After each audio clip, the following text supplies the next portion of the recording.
étaient belles dans le temps. Non, non, non.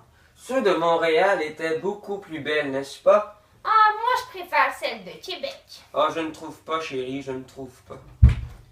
Oh, grand-maman, grand-papa, le Wi-Fi est encore buggé puis le chauffage marche même pas bien. Tu sauras que dans notre temps, on n'avait rien pour envoyer des SMN. Les petits textos, comme vous les appelez. Puis nous, là, le chauffage, il n'était pas dans toute la maison comme vous. À Montréal, on avait 2 cheminées situées aux extrémités des maisons.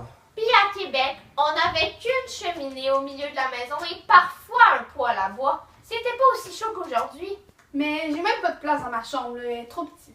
Tu sauras qu'à Québec, le seul endroit pour les enfants, c'était des greniers. Et parfois, dans certaines maisons, il n'y en avait même pas. Fait que chiale pas sur la grandeur de ta chambre. Oh, en plus, c'est tellement poche habiter en campagne. Toutes mes amies habitent en ville puis sont proches de tout, genre tous les magasins. Puis nous, on est loin de tout. Tu sauras qu'autrefois, il y avait bien des avantages à habiter en campagne.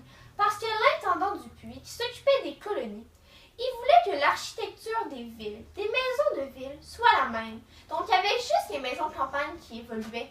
Alors, les maisons de campagne étaient mieux adaptées. Tu vois, il n'y a pas juste des inconvénients. Tu sais quoi? Je vais te montrer, moi, il ressemblait à quoi mes maisons quand j'étais plus jeune. Viens. Regarde à Montréal comment nos maisons étaient élégantes. Bon, à Québec, elles ne l'étaient pas. Autant, mais quand même. Mais pourquoi sont faites de pierre puis pas de briques? Effectivement, on utilisait la pierre des champs pour construire nos maisons. Premièrement, pour contrer les attaques iroquoises et deuxièmement, pour empêcher le feu dans les maisons. Mais les maisons de pierre laissaient beaucoup rentrer l'humidité. Alors à Québec, on mettait de la terre entre les murs pour que l'humidité rentre moins. Et pour éviter le froid aussi dans les maisons. Mais ça devait pas être les seules différences entre les maisons d'aujourd'hui et les maisons d'autrefois. Effectivement, comme tu peux le voir ici, les maisons étaient faites en forme de carré. Aussi, on utilisait dans la construction du chaume. De plus, à l'extrémité des maisons, on installait des esprits, ce qui solidifiait la structure et ce qui rapprochait les roches, les pierres. Mais j'ai appris à l'école aussi qu'il n'y avait pas beaucoup de lumière dans les maisons, puis que ça provenait seulement de la porte, des fenêtres et des lucarnes. Est-ce que c'est vrai? Oui, tu as vraiment raison. Et en plus, si tu remarques, les fenêtres sont toujours asymétriques avec la porte. De plus, à Montréal, autant qu'à Québec, les maisons ont des toits à 2 versants, ce qui permet l'hiver à la neige de tomber. Mais on va rentrer, on va aller te parler des différents styles de maisons de la Nouvelle-France. William, parle-nous, il était de quel style les maisons à Ville-Marie? Les maisons étaient de style monumental. On pouvait les reconnaître grâce à leur structure imposante. Voici quelques images. Regarde!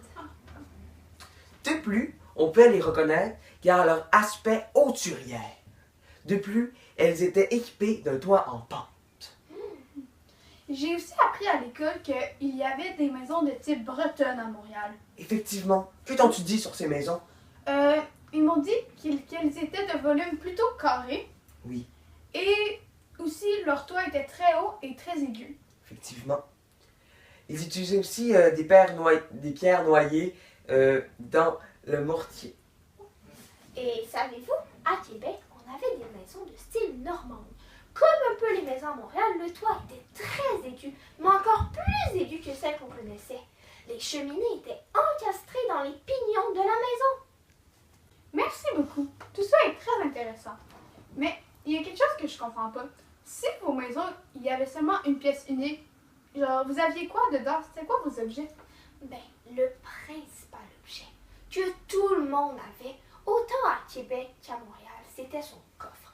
On mettait nos objets là, nos biens de propriété, tous les garde-robes que vous avez aujourd'hui, les meubles de télévision, tout ça, tout allait dans le coffre.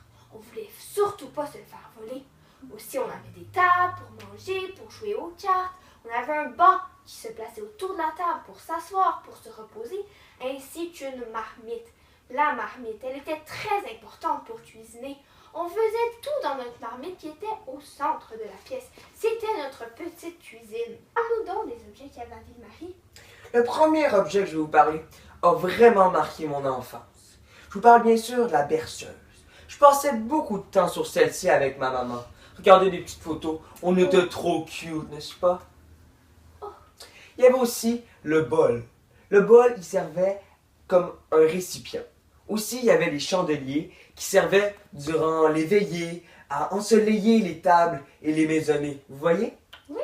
De plus, il y avait les chaises. Effectivement, pour s'asseoir durant les soupers, quand nos mamies nous racontaient des histoires, nos papis. Aussi, il y avait les bahuts. Ça servait à ranger les aliments et à préserver les provisions. Merci beaucoup. De rien. Alors, après tout ce que tu as appris, quelle continuité ou ressemblance as-tu constaté? Ben, un gros changement que j'ai remarqué, c'est que autrefois, on mettait tout dans les coffres, tandis qu'aujourd'hui, on a des armoires, on a vraiment beaucoup d'espace de rangement. Et une continuité serait, dans le passé, on se réunissait toutes autour de la marmite pour les soupers ou pour les veillées, tandis qu'aujourd'hui, on se retrouve dans la cuisine. Tu as bien raison. Maintenant, ne chiale plus sur ton environnement. Tu es bien plus chanceuse que nous avant. Oui. Suite à ma discussion avec mes grands-parents, j'ai moi aussi fait des recherches sur les maisons de la campagne de la Nouvelle-France. J'ai appris plusieurs informations très intéressantes. Premièrement, j'ai appris que les fenêtres des maisons étaient placées pour maximiser la quantité de lumière qui rentre dans la maison. De plus, vu que les familles étaient très nombreuses à l'époque, on pouvait faire dormir les bébés dans les tiroirs ou d'autres enfants dans les tables sur le fond. Les maisons n'avaient pas d'eau potable et les caves avaient des plafonds très bas, juste assez haut pour mettre les boîtes de conserve.